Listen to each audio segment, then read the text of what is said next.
Salam sejahtera untuk kita, kiranya damai dan sukacita Allah menyertai kita semua. Renungan kita pagi ini yaitu menyatakan kasih.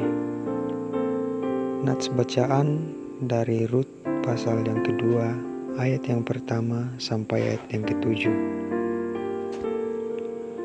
Firman Tuhan berbunyi, Naomi itu mempunyai seorang sanak dari pihak suaminya, seorang yang kaya raya dari kaum Elimelek, namanya Boas.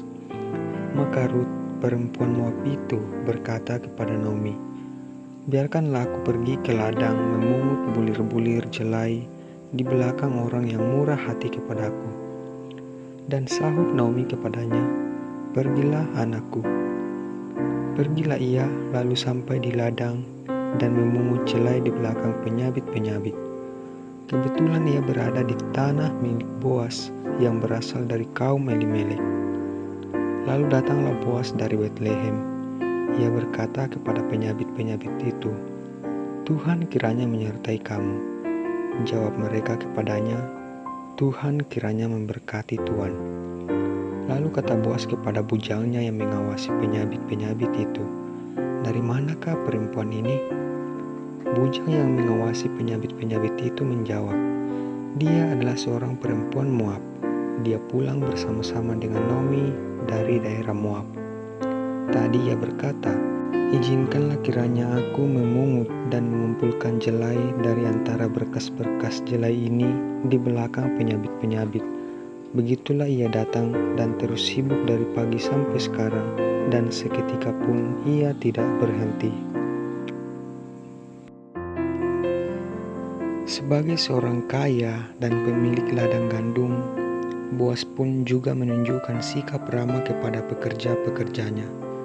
Ia memperlakukan mereka dengan penuh rasa hormat dan dengan sendirinya mereka bekerja dengan senang hati.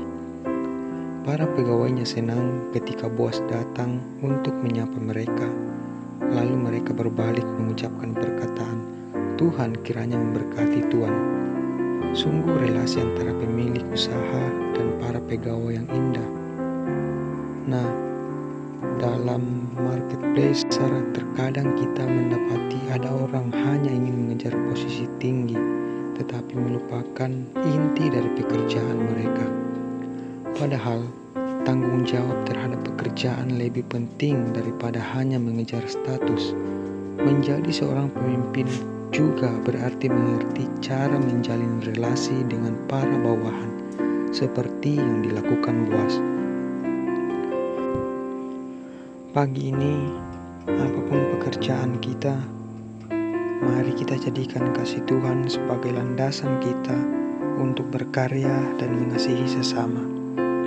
Jalinlah relasi karena kasih, bukan karena ada maksud tersembunyi, supaya hubungan yang baik dan harmonis dapat terjadi, bahkan kelak akan meninggalkan kesan yang tak terlupakan. Tuhan mengasihimu.